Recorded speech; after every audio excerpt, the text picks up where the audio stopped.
महामहिम भीष्म और आचार्य द्रोण, हम सब का देह इन पंच महाभूतों से बना है, जिसे अंततः उन्हीं में मिल जाना है।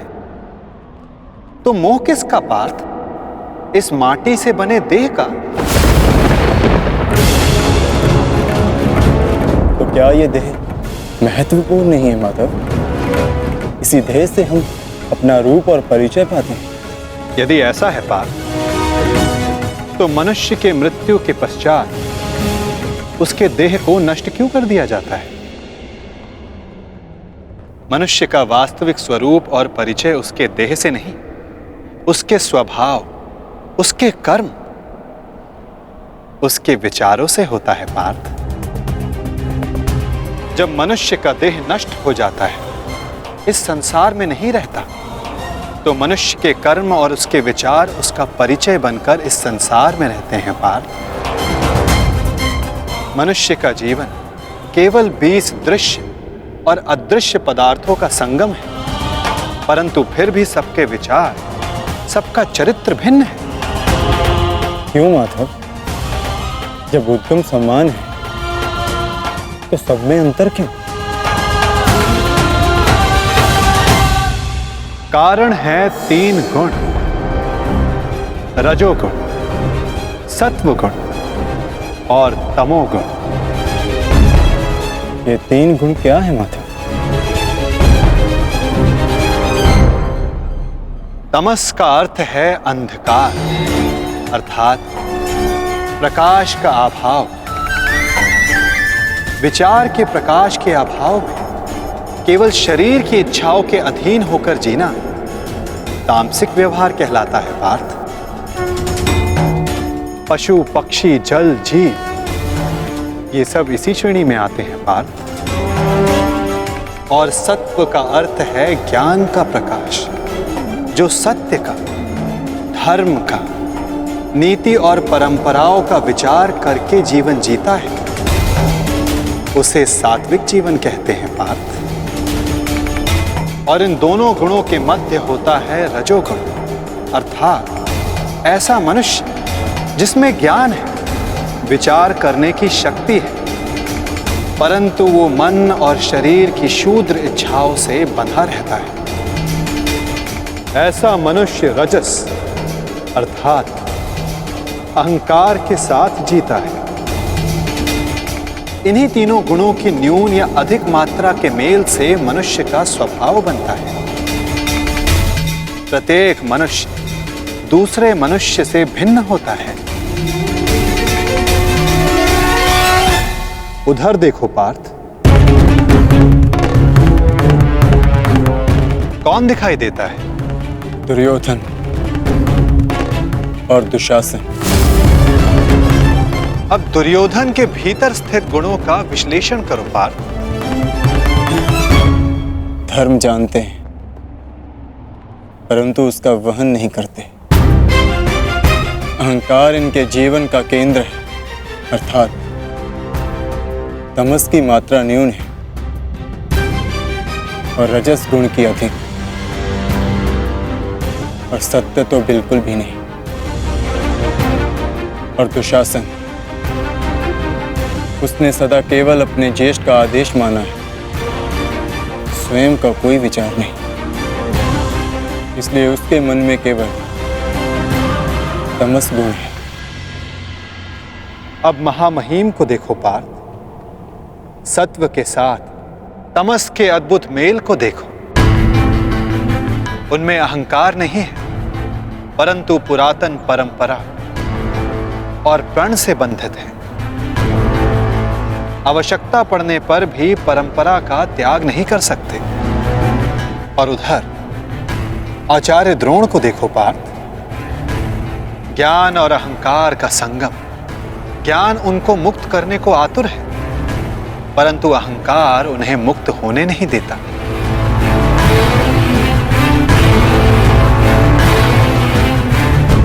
परंतु माता, यदि मनुष्य का स्वभाव इन गुणों के मेल से आकार पाता है, तब तो उसका व्यवहार जन्म से ही निश्चित होता है ना। सिंह का गुण है कि वो मृग का आखेट करेगा ही, भयभीत करेगा ही। उसी प्रकार मृग का भी गुण है कि उसे सिंह से भयभीत होना ही है। यदि किसी का अपराधी और अधर्मी होना निश्चित है तो फिर हम क्यों किसी के कर्मों की प्रशंसा करते हैं? क्यों हम किसी को अपराधी मानकर उसे दंड देते हैं? क्या आवश्यकता है किसी के नाश की? क्या आवश्यकता है किसी के प्रतिकार की?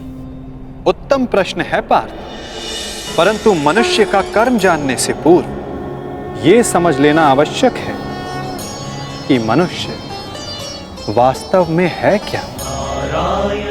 क्या मनुष्य केवल पंच महाभूतों का मेल है? नहीं, मनुष्य केवल पंच महाभूतों का, पंच पदार्थों का, पंच ज्ञान इंद्रियों, पंच कर्मेन इंद्रियों और 3 गुणों का मेल नहीं। इन 23 गुणों के अतिरिक्त भी एक शक्ति है जो मनुष्य को विचार करने की, धर्म और कर्म समझाने की, उसको भिन्न बनाने की शक्ति देती है, और वो शक्ति है चेतना। इन 24 तत्वों का मेल ही प्रकृति है पार्थ। जो मनुष्य योनि नामक यंत्र में वास करती है, पुरुष अर्थात परमात्मा का अंश। जब पुरुष और प्रकृति अर्थात आत्मा और परमात्मा का मेल होता है, तभी जाकर मनुष्य का देह जीवित रहता है। यदि मनुष्य परमात्मा का अंश है तो फिर ये आत्मा क्या है? इसे कैसे जाना जाए? तुम एक महारथी हो और इस रथ का उपयोग करते हो।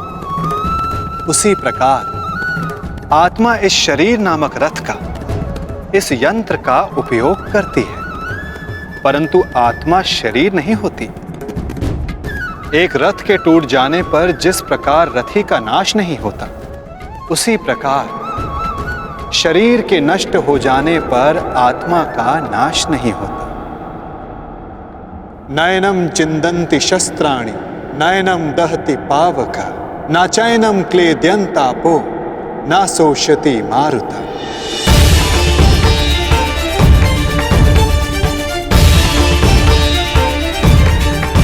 आत्मा को ना कोई शस्त्र छेद सकता है, ना अग्नि उसे जला सकती है, ना जल उसे डुबो सकता है, ना वायु आत्मा को सुखा सकती है। आत्मा अजर है, आत्मा अमर है, अमर है, अमर है, अमर है। आत्मा शरीर से जुड़े होने के पश्चात भी वो शरीर से अलग है। ना हन्यते हन्यमाने शरीरम पार्थ। शरीर की हत्या की जा सकती है, परंतु आत्मा की हत्या नहीं की जा सकती। वो अचल है, स्थिर है, वो सनातन है, सर्वव्यापी है।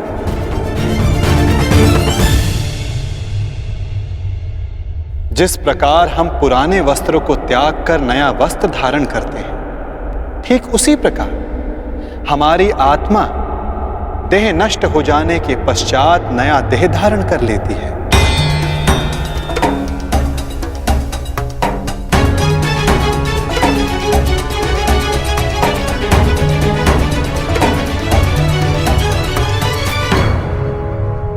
परंतु स्वयं को देह ना जानकर मैं आत्मा को कैसे जान सकता हूं माधव?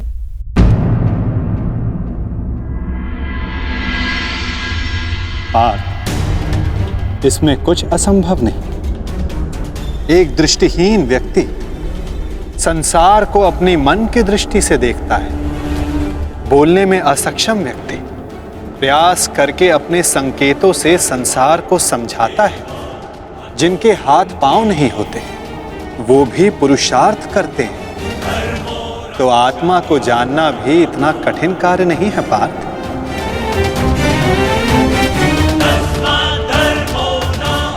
जिस प्रकार मूर्छित होने पर शरीर गिर जाता है, कुछ करने योग्य नहीं होता, परंतु जीवित रहता है, उसी प्रकार आत्मा से अनजान व्यक्ति मूर्छित शरीर के समान होता है। वो जीवित रहता है परंतु कर्म और धर्म को समझ नहीं पाता। जो मनुष्य अपने भीतर जाकर उस परमात्मा के अंश की खोज करता है, वो जान जाता है कि वो केवल इंद्रियों का संगम है, केवल ये शरीर नहीं, केवल भाव नहीं, वो स्वयं को आत्मा के रूप में पहचान लेता है।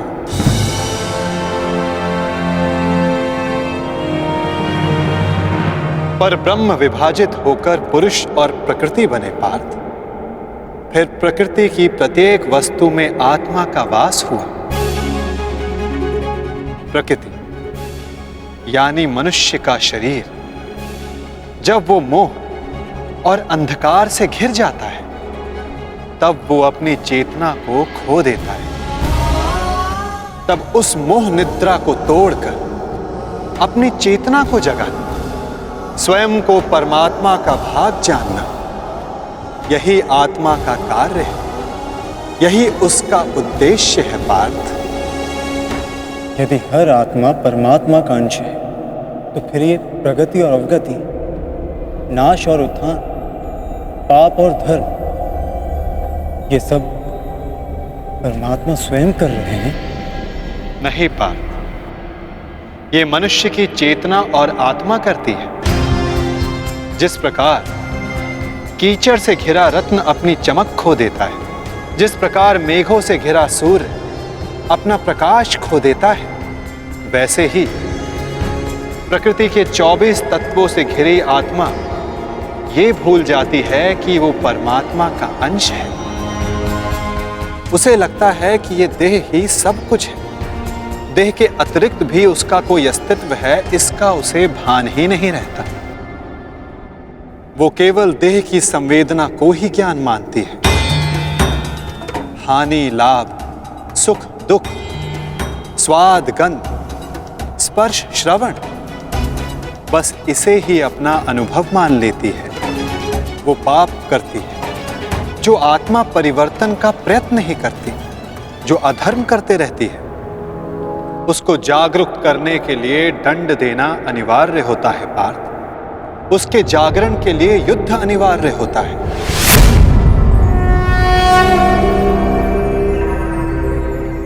अर्थात ये युद्ध अनिवार्य है, मैं शरीर नहीं। हाँ पार्थ, तुम भी ये शरीर नहीं, तुम भी आत्मा हो। और इस युद्ध भूमि में खड़ा प्रत्येक योद्धा वैसा नहीं जैसा तुम उसे जानते हो। वो सभी आत्माएं मोह, अहंकार और अंधकार से घिरी हुई। कुछ समय के लिए आत्मा इनके शरीरों में वास कर रही है। शरीर मरेंगे, किंतु सब अमर हैं। अपनी अपनी देह को त्याग कर सब नया शरीर धारण करेंगे और बार बार तब तक ऐसा होता रहेगा जब तक आत्मा से मोह और अहंकार का आवरण नहीं हट जाता, जब तक वो स्वयं को पवित्र आत्मा, शुद्ध आत्मा के रूप में नहीं जान लेती और अधर्म का त्याग करके धर्म में दृढ़ नहीं हो जाती।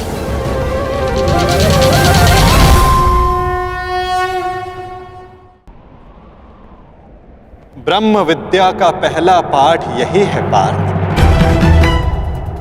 तुम क्या खोने से डरते हो? तुम क्या साथ लाए थे जो तुम वापस ले जाओगे? जिसने जन्म लिया है उसे एक ना एक दिन अवश्य मरना होगा, और जो मरेगा उसे फिर से जन्म लेना होगा। यही महाज्ञान सांख्य योग है पार्थ।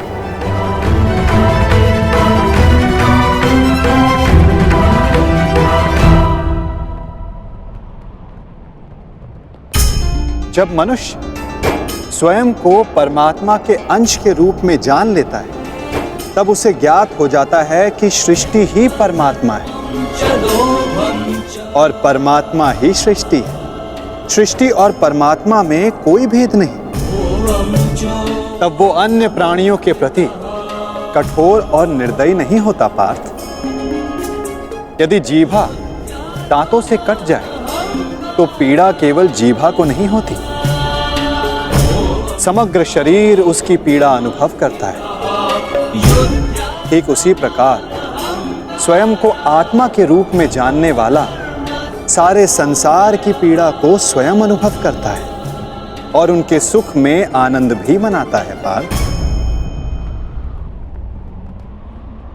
जब तक इस संसार में एक भी मनुष्य को पीड़ा है, तब तक वास्तव में किसी का भी सुख संपूर्ण नहीं होता।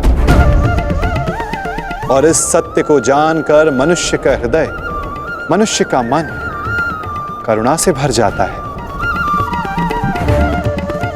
करुणा ही धर्म है पार्थ। जिस मनुष्य पर तमस गुण छाया होता है वो निर्दयी, कठोर और स्वार्थी होता है। वो अपने सुख के लिए दूसरों को दुख देता है, परमात्मा की ओर गति नहीं करता। अर्थात परमात्मा से दूर ले जाने वाले मार्ग का नाम अधर्म है पार्थ।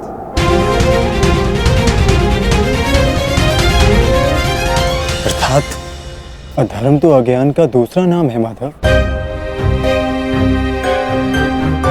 परंतु अज्ञानी और अपराधी में अंतर नहीं होता क्या? अज्ञानी के लिए दया आवश्यक नहीं, उन्हें दंड देना कैसे उचित है?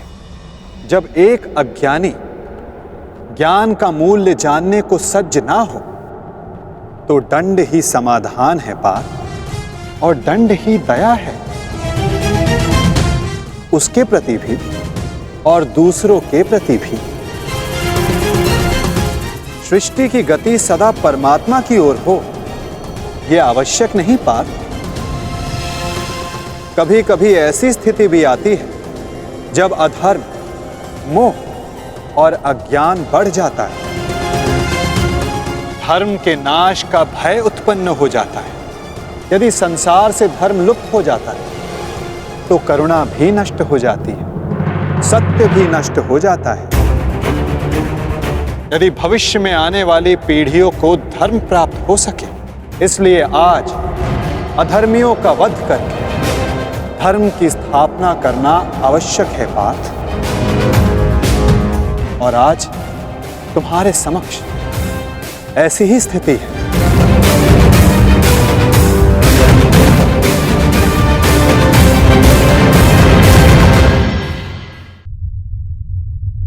और धर्म स्थापना का कर्तव्य तुम्हारा है पार्थ। अपनी निर्बलता त्यागो पार्थ और युद्ध के लिए सज्ज हो जाओ।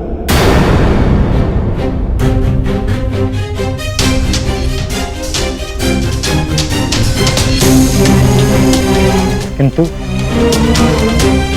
मेरे हाथों से हत्याएं होंगी, किसी की मृत्यु होगी, क्या मेरे भीतर की करुणा का नाश नहीं हो जाएगा माधव? यदि करुणा ही धर्म का आधार है तो फिर मेरी आत्मा तो अधर्मी बन जाएगी माधव। कर्म का बंधन अवश्य निर्मित होता है, परंतु कार्य का बंधन निर्मित नहीं होता पार्थ। प्रत्येक कर्म कार्य होता है पार्थ, परंतु प्रत्येक कार्य कर्म नहीं होता। कर्म उस कार्य को कहते हैं जब मनुष्य उस कार्य से फल की इच्छा रखता है। जब भी मनुष्य धन, संपत्ति, प्रशंसा के लिए कार्य करता है, उस कार्य से फल की आशा रखता है, तब वो उस फल में बंध जाता है और इसी कारण उसे बार बार जन्म लेना पड़ता है पार्थ। वास्तव में मनुष्य को कोई कर्म नहीं बांधता पार्थ। उस कर्म से जुड़ी फल की आशाएं, फल की कामना मनुष्य को बांधती है। वो कैसे माधव?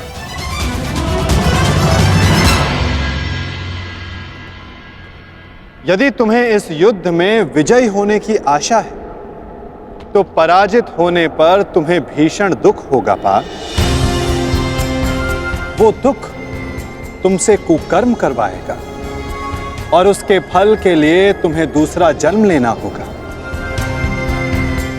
और यदि तुम्हें विजय प्राप्त हुई तो वो तुम्हारा अहंकार बढ़ाएगा और उस अहंकार से तुम्हें विश्व विजयी बनाएगा, हत्याएं करवाएगा। उसका पाप तुम्हें बांधेगा पार्थ। तनिक विचार करो पार्थ, यदि इस युद्ध में तुम विजय होने का मोह त्याग दो, पराजित होने का भय त्याग दो, तो बताओ पार्थ, इस युद्ध के पश्चात तुम्हें दुख प्राप्त होगा या सुख?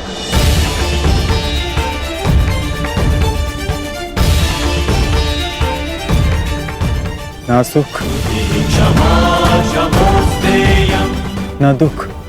अर्थात वास्तव में तुम्हारा सुख दुख, हताशा, अहंकार, ये सब इस युद्ध के कारण नहीं, ये सब इस युद्ध से जुड़ी तुम्हारी आशाओं के कारण है पार्थ। क्या ये सत्य नहीं? सुख दुखे समे कृत्वा लाभा लाभा जया जया ततो युद्धाय युजस्व नैवं पापम वयाप्स्यसि।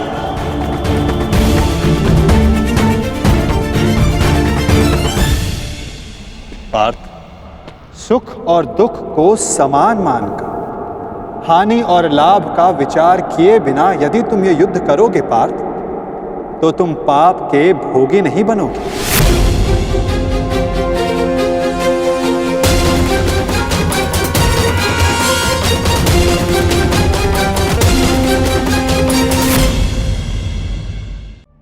यदि तुम सुख दुख को समान मानकर हानि और लाभ का विचार किए बिना यदि तुम ये युद्ध करोगे पार्थ, तो तुम पाप के भोगी नहीं बनोगे। इसी को कर्म योग कहते हैं। जो सांख्य योग का ज्ञान प्राप्त कर लेता है, जो ये जान लेता है कि आत्मा ही शरीर है, देह का अनुभव और भोग केवल मृत्यु तक सीमित है,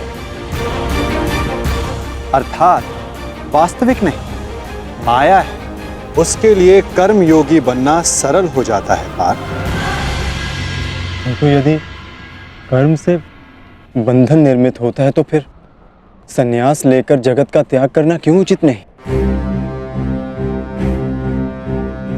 ये युद्ध इसी सोच का ही तो परिणाम है पार्थ। तनिक विचार करो, जब सत्व गुण से भरे अधर्म को जानने वाले लोग कर्म का त्याग करते हैं, तब अधर्म से भरे लोग संसार चलाने लगते हैं पार्थ। यदि महामहिम भीष्म ने संसार का त्याग ना किया होता, तो आज संसार में अधर्म इतना नहीं बढ़ता पार्थ। यदि तुम्हारे पिता ने संन्यास ना लिया होता, तो आज तुम्हारे भ्राता युधिष्ठिर सुख से राज कर रहे होते, प्रजा को सुख और धर्म का ज्ञान देते। सत्व गुण से संचित लोग ही संसार को लाभ दे पाते हैं, परंतु जब वही संन्यास का विचार करते हैं तो धर्म की हानि होती है। जिस प्रकार सूर्य के ताप से जल वाष्प बनकर उड़ जाता है और कीचड़ रह जाता है, उसी प्रकार सत्वगुणी और सज्जन लोग इस संसार का त्याग करते हैं, तो तमस गुण से भरे अधर्मी इस संसार पर राज करते हैं, और इसी कारण संसार में पाप, अपराध और अधर्म बढ़ता है। किंतु कर्म योग इस विचित्र स्थिति से सारे संसार का रक्षण करता है। एक कर्म योगी फल की आशा का त्याग करता है, किंतु वो कर्मों का त्याग नहीं करता। वो इसी संसार में रहता है, किंतु एक सन्यासी की भांति वो कार्य सारे करता है, परंतु कर्म एक भी नहीं करता। एक कर्म योगी अपनी संतानों से, अपने बंधु बांधवों से, अपनी प्रजा से किसी भी प्रकार की कोई आशा, कोई अपेक्षा नहीं रखता पार्थ। स्वयं उसे सन्यास का लाभ प्राप्त होता है और सन्यासी की भांति वो संसार को लाभ देता है। किंतु माधव,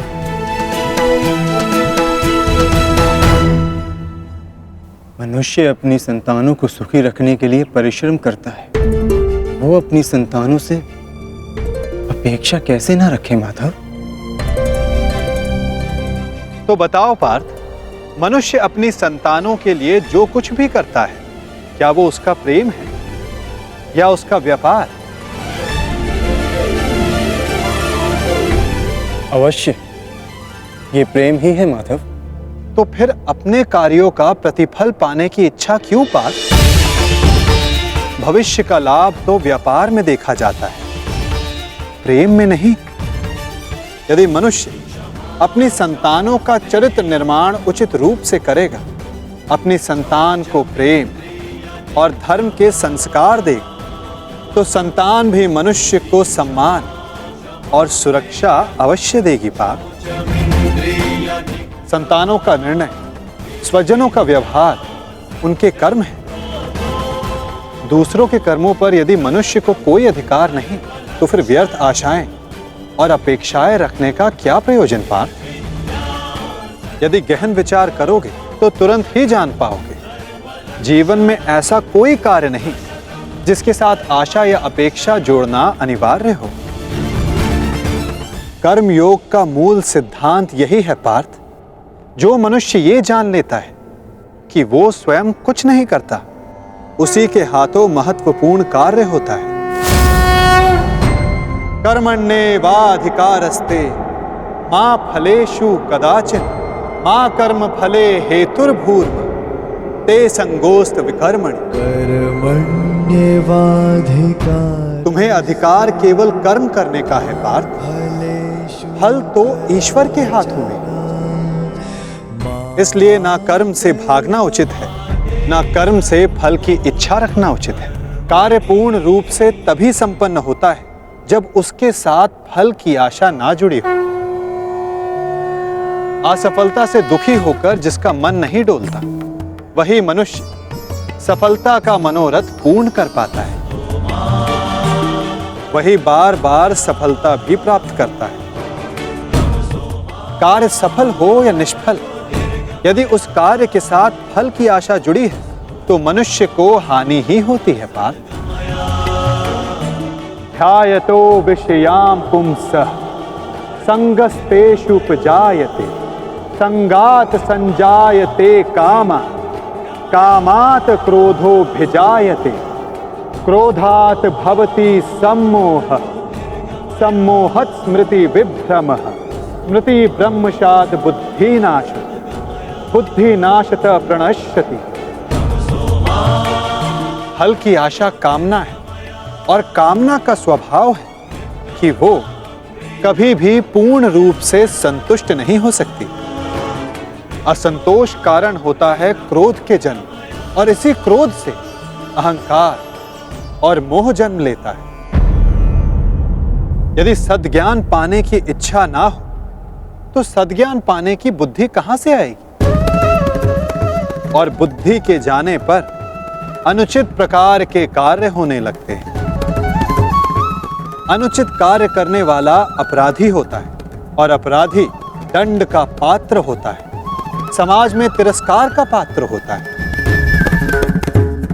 अपनी बुद्धि को स्थिर करो, स्वयं को आत्मा जानो, सारे मिथ्या बंधनों को तोड़ दो, फल की आशा का त्याग करके कर्म करते रहो। परंतु स्थिर प्रज्ञा होने का मार्ग क्या है माधव? सांख्य योग पार्थ। सांख्य योग के कारण मनुष्य सदैव परमात्मा का निरंतर स्मरण करता है। परमात्मा के निरंतर स्मरण से उसके हृदय में समर्पण का भाव जागृत होता है और उसे ही भक्ति कहते हैं पार्थ। भक्ति से मनुष्य को सत्य और असत्य का ज्ञान प्राप्त होता है और उस ज्ञान से मनुष्य को परमात्मा के दर्शन होते हैं। जो परमात्मा के दर्शन कर लेता है वो वास्तव में कर्मयोगी बनता है। वो जन्मों के फेरों से छूटकर, उससे मुक्त होकर मोक्ष को प्राप्त करता है। सभी आत्माओं का अंतिम लक्ष्य वही है और धर्म का अंतिम चरण भी वही है पार्थ।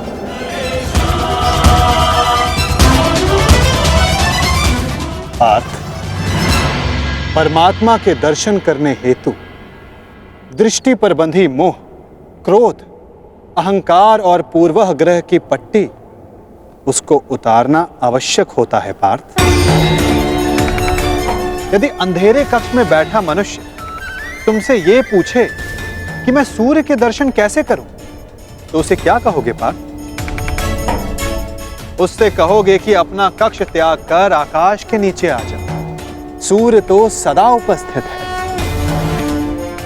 उसी प्रकार सारा संसार ही परमात्मा है। एक पर ब्रह्म का भाग होकर पुरुष और प्रकृति बने। प्रत्येक शरीर में परमात्मा का अंश होता है और जो अपनी आत्मा के दर्शन कर लेता है उसे स्वयं परमात्मा के भी दर्शन हो जाते हैं पार्थ।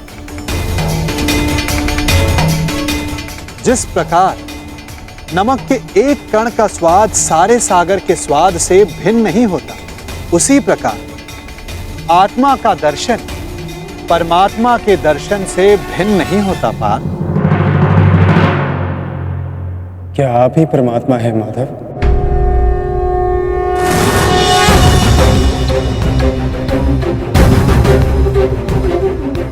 अवश्य, केवल मैं ही नहीं, तुम भी परमात्मा हो अर्जुन।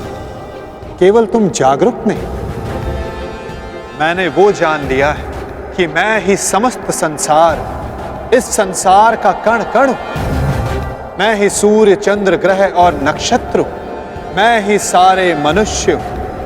मैं ही दुर्योधन हूं और मैं ही अर्जुन, मैं ही अर्जुन, मैं ही अर्जुन, मैं। आपके प्रति समर्पण ही परमात्मा के प्रति समर्पण क्यों नहीं हो सकता माधव? अवश्य पार्थ, मेरे प्रति समर्पण ही परमात्मा के प्रति समर्पण है। सर्वधर्मान् परित्यज्य मामेकं शरणं व्रज, अहं त्वां सर्व पापेभ्यो मोक्षयिष्यामि मा शुचः। जगत के सारे धर्मों को त्याग कर तुम मेरी शरण स्वीकार करो पार्थ। मैं ही भूमि हूं, मैं ही आकाश हूं, मैं सूर्य से भी पुरातन हूं।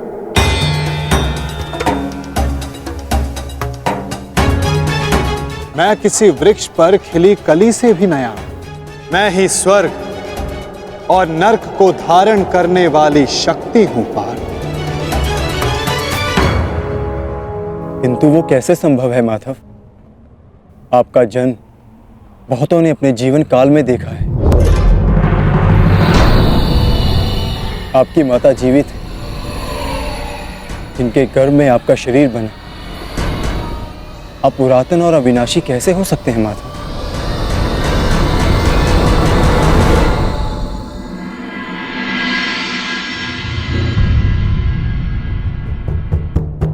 तुम शरीर को देख रहे हो पार्थ, और मैं आत्मा की बात कर रहा हूं। मेरे अनेक जन्म हुए, मैंने अनेक अवतार धारण किए, मेरे अनेक शरीर बने और मिट्टी में मिल गए। आगे भी मैं अनेक बार जन्म लूंगा पार्थ।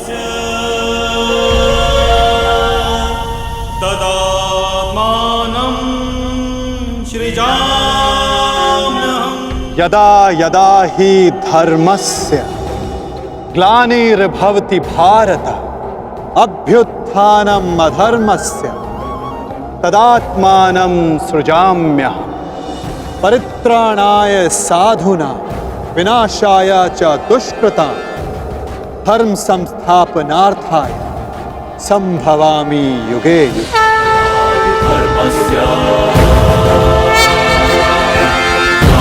भवति भारत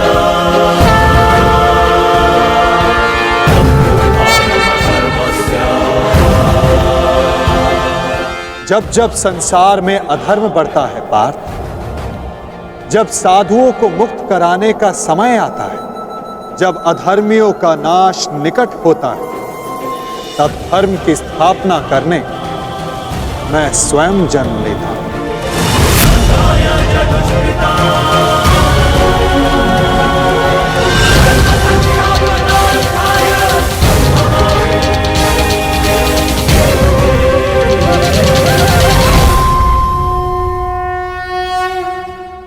मैं ही अविनाशी परमात्मा हूं, मैं ही मत्स्य अवतार भी था, मैं ही वामन था, परशुराम भी मैं ही, मैं रामचंद्र भी था, ब्रह्मा विष्णु महेश मैं, विद्या लक्ष्मी और काली मैं ना पुरुष ना स्त्री ना नपुंसक, मैं ना शरीर हूं ना शरीर का अंग हूं, मैं ही ज्ञान, मैं ही चैतन्य, मैं ही सृष्टि और मैं ही परब्रह्म।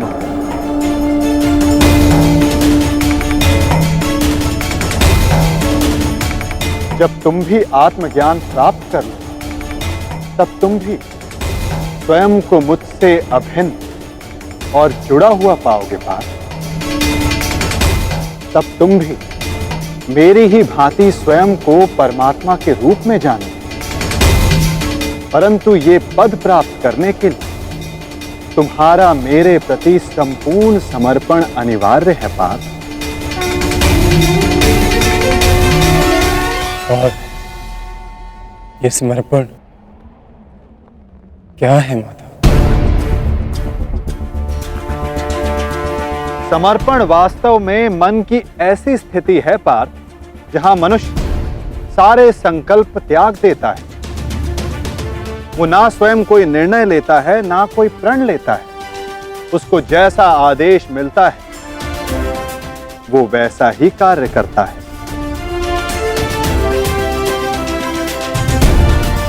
वास्तव में समर्पण का अर्थ होता है जब कोई अपने आप को किसी को अर्पण कर दे। जब मनुष्य अपनी बुद्धि, अपना मन, अपना अहंकार, सब कुछ किसी को अर्पण कर देता है तो यही समर्पण भक्ति कहलाता है। और मनुष्य इसी समर्पित भक्ति से ईश्वर को प्राप्त करता है पार्थ।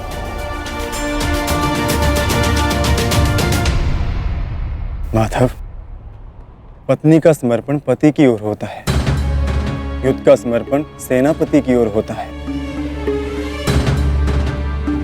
शिष्य के मन में गुरु भक्ति होती है। क्या ये सारी भक्तियां एक समान होती हैं? क्या इन सभी को ईश्वर की प्राप्ति होगी? नहीं पार्थ, मनुष्य जिसके प्रति समर्पित रहता है उसी के रूप में ढलने लगता है। उसके मन में ना संदेह जन्मता है ना प्रश्न। दुष्ट मनुष्य के प्रति जिसका समर्पण होता है उसके कार्य भी दूषित हो जाते हैं। अंगराज कर्ण धर्म को जानते हुए भी दुर्योधन के अधर्म को समर्पण दिया। इस समर्पण से कर्ण को ईश्वर की नहीं दंड की प्राप्ति हो।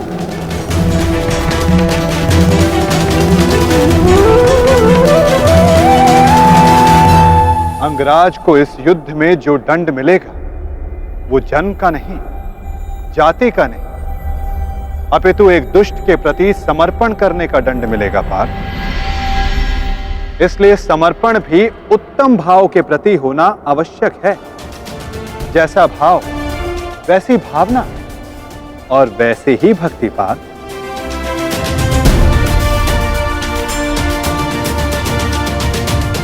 जैसी भक्ति वैसा ही परिणाम। माला यदि लोहे की हो तो उसे गले में धारण नहीं की जा सकती, उससे अपराधी को बांधा जाता है।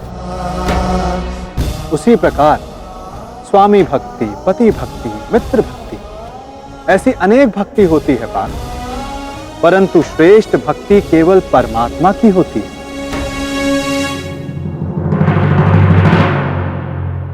किंतु परमात्मा की भक्ति का सांख्य तथा कर्म योग से क्या संबंध है माधव? सांख्य योग से मनुष्य आत्मा को जानता है और कर्म योग से मनुष्य जीवन के संबंधों से मुक्त हो जाता है। भक्ति के कारण मनुष्य परमात्मा के वास्तविक रूप का ज्ञान पाता है और परमात्मा के ज्ञान से मनुष्य जीवन मरण के फेरों से मुक्त होकर सच्चिदानंद स्वरूप को प्राप्त करता है।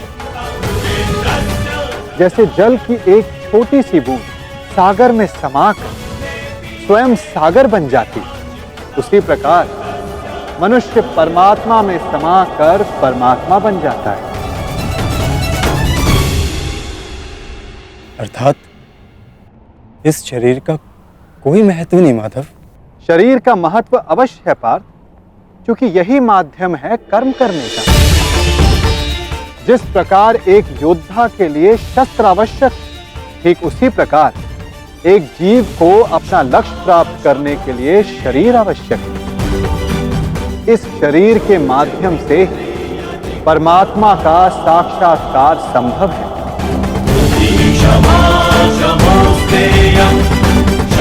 मृत्यु और जन्म के बीच के समय में आत्मा के ज्ञान में कोई वृद्धि नहीं हो पाती पार्थ।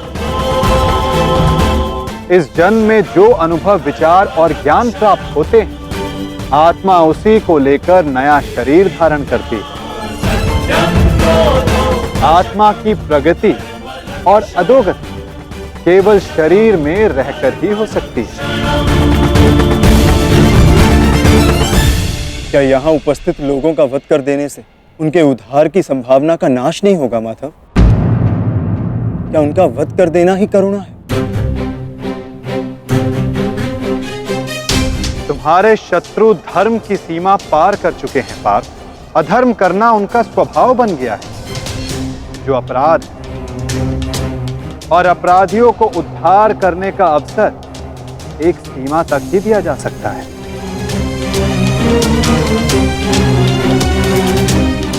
मैंने शिशुपाल के 99 अपराधों को क्षमा किया, परंतु 100 अपराध के पश्चात उसे दंड देना अनिवार्य था। यदि एक अपराधी को अपराध करने दिया जाए तो उसका अधिक से अधिक पतन ही होता है। उसे अधर्म से रोकने में ही करुणा है पार्थ। और ये आत्माएं मरेंगी नहीं, अधर्म से दूषित हुए शरीर का त्याग करेंगे। उस शरीर में प्रगति की संभावना अधिक होती है पार्थ। इस दृष्टि से तुम्हारा इन सब का वध करना उचित है।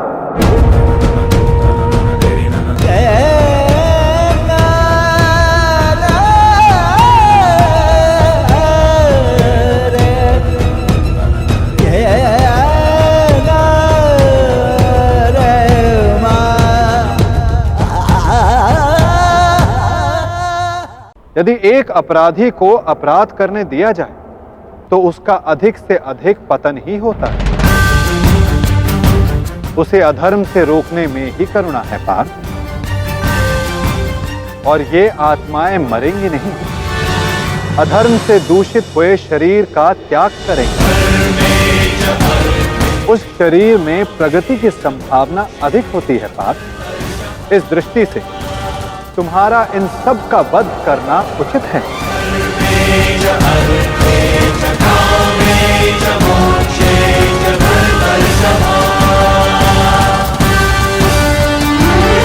मनुष्य का शरीर उसकी संपत्ति भी है और उसकी मर्यादा भी। धर्म के मार्ग पर प्रवास करने वाला मनुष्य अपने शरीर को शुद्ध करता है और इसी के माध्यम से वो आत्मा का साक्षात्कार करता है। इसी को क्षेत्र क्षेत्रज्ञ संबंध कहा जाता है पार्थ।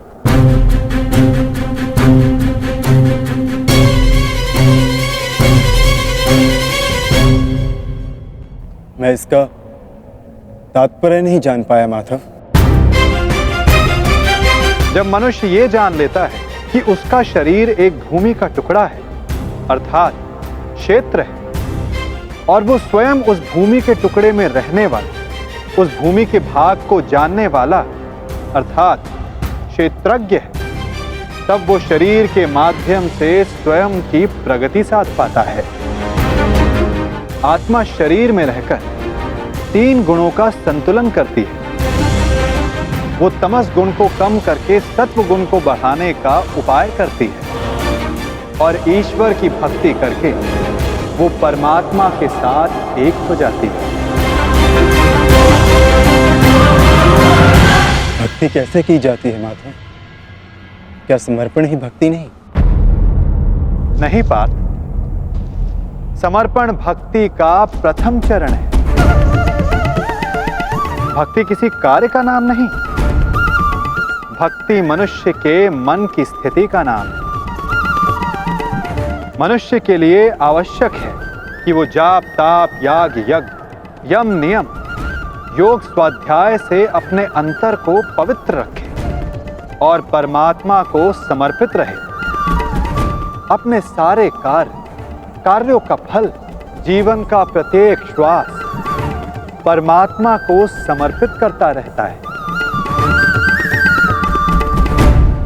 यदि भक्ति केवल मन की स्थिति है तो जप तप आदि का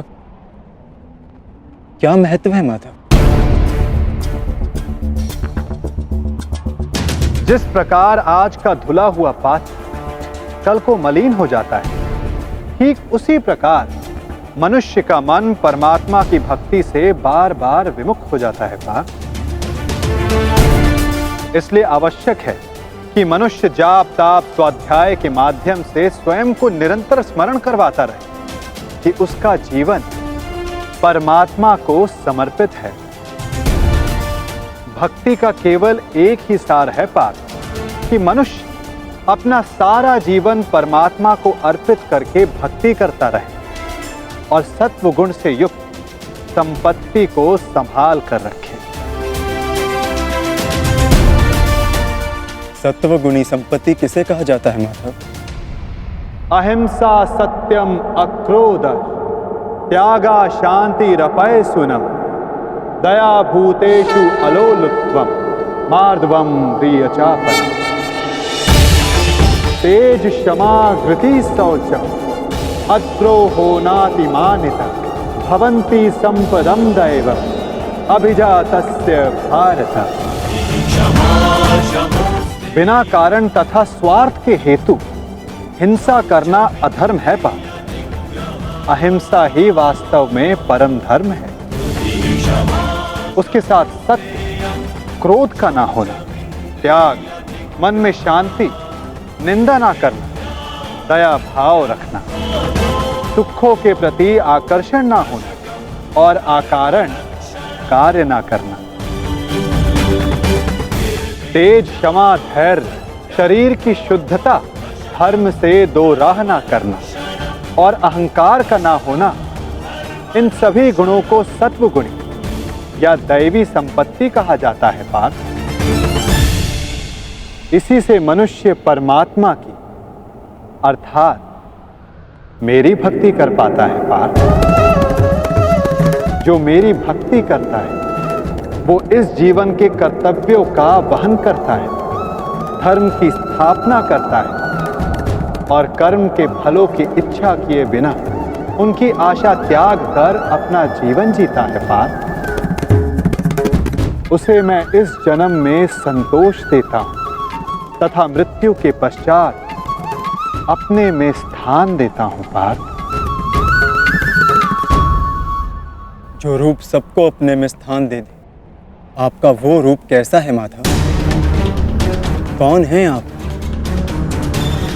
सांख्य के माध्यम से मैंने जाना है कि मैं आत्मा हूं, अमर हूं, जो नाशवंत शरीर में केवल वास करता हूं। और कर्मयोग के माध्यम से मैंने जाना है कि फल की इच्छा को त्याग कर केवल कर्म करने से ही मन को शांति और जीवन में सफलता प्राप्त होगी। और भक्ति योग के माध्यम से मैंने आपके प्रति समर्पण का महत्व जाना है। किंतु आपके प्रति संपूर्ण श्रद्धा से समर्पित होने की इच्छा होते हुए भी मन से संशय नहीं जा रहा। आपके सारे ज्ञान को प्राप्त करने के पश्चात भी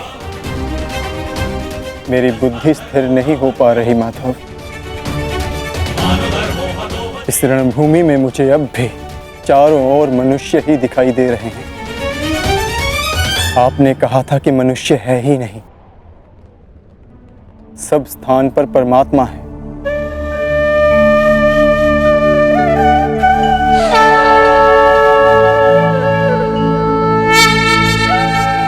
तो उस परमात्मा का रूप मुझे दिखाइए माधव, और मेरे सारे संदेहों का नाश कीजिए।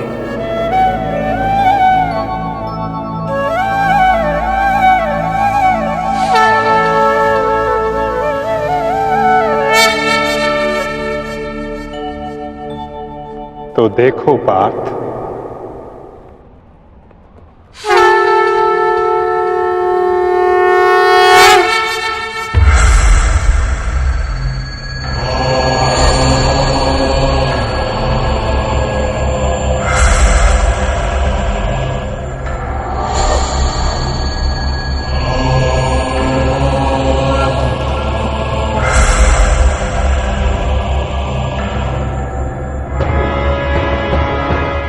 माधव,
सांख्य योग से कर्म योग की, कर्म योग से भक्ति योग की और भक्ति योग से ज्ञान योग की प्राप्ति होती है पार्थ।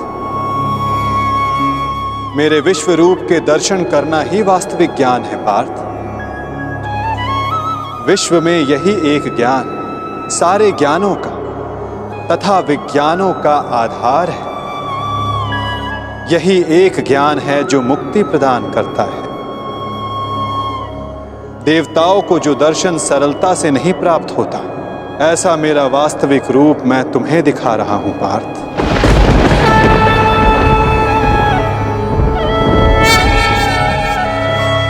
बीजम मम सर्वभूतानां विधि पार्थ सनातनम बुद्धिर बुद्धिमतम अस्मि तेजस तेजस्विनम अहम्।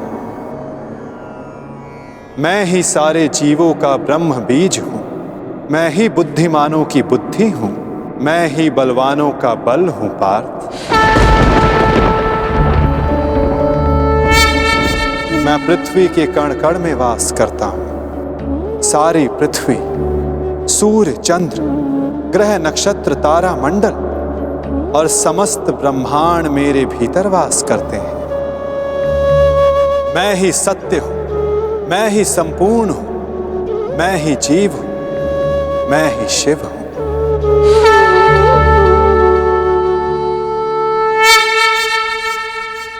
अक्षरों में आकार हूं, वेदों में सामवेद हूं, देवों में इंद्र हूं, प्राणियों में चेतना हूं, रुद्रों में शंकर हूं, हवन में अग्नि हूं, धन में कुबेर हूं, पर्वतों में सुमेरु हूं, ऋषियों में भृगु हूं, ध्वनियों में ओंकार हूं, यज्ञों में जाप हूं, वृक्षों में पीपल हूं। कीर्ति मैं ही हूं, बुद्धि में स्मृति, मेघा और क्षमा मैं ही हूं। गंधर्वों में चित्ररथ हूं, देव ऋषियों में नारद हूं, मुनि में कपिल हूं, अश्वों में उच्च अश्व हूं, गजों में ऐरावत हूं, पशु में सिंह, पक्षियों में गरुड़ हूं, मनुष्यों में राजा हूं, शस्त्रों में वज्र हूं, गायों में कामधेनु हूं, सर्पों में वासुकी हूं, शेषनाग हूं। मैं वरुण देव, वायु, यमराज, श्री राम और पवित्र गंगा मैं ही हूं।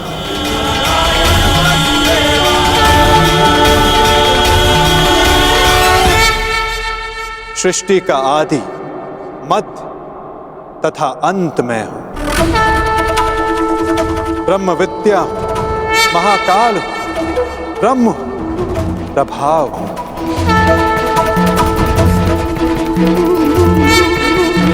मैं ही विजय हूं, मैं ही निश्चय हूं, मैं ही सत्व हूं, दंड, नीति, शक्ति, मौन तथा तत्व ज्ञान भी मैं हूं। वासुदेव हूं, अर्जुन हूं, वेद व्यास हूं, ऐसा कोई स्थल नहीं जहां मैं नहीं पार।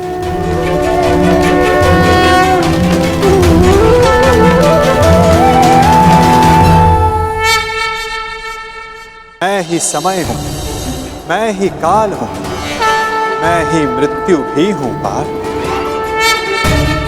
और यहां उपस्थित सभी मनुष्यों की मृत्यु बन के भी मैं ही खड़ा हूं पार। यदि तुम शस्त्र नहीं उठाओगे तब भी मैं इन सब का नाश कर दूंगा। अपने मोह को त्यागो पार्थ, अपने कर्तव्य को देखो, धर्म का भार उठाओ, अपना गांडीव उठाओ और सर संधान करो पार्थ। युद्ध करो, युद्ध करो पार्थ।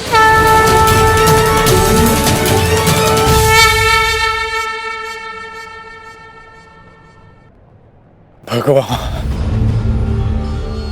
माधव, मधुसूदन, आज मेरे सारे संदेहों का नाश हो गया है। हे नारायण, हे माधव, ये मेरा सौभाग्य है कि मैं स्वयं आपके वास्तविक अवतार का साक्षी बना। आपके ज्ञान के प्रकाश से मुझे मेरी शंकाओं के अंधकार से निकालकर मुझे उचित मार्ग दिखाने के लिए आपका धन्यवाद। आपको मार्गदर्शक रूपी पाकर आज मेरा जीवन धन्य हो गया।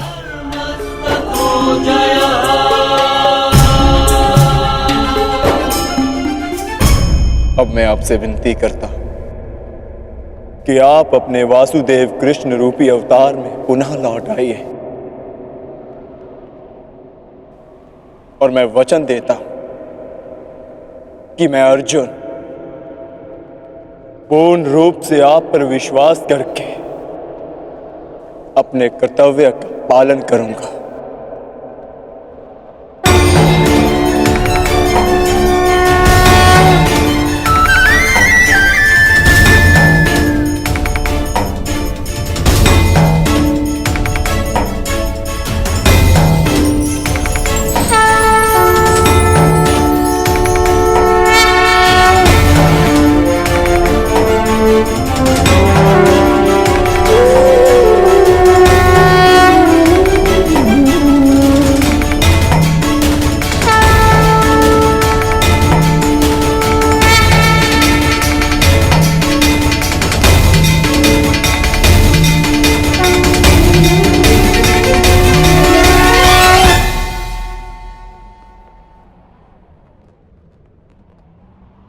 उठो पार्थ, जिसका आरंभ किया है उसका समापन करना है तुम्हें। इस अधर्म का नाश करके नया प्रारंभ करना है तुम्हें अपना कर्तव्य पूर्ण करना है पार्थ। उठो।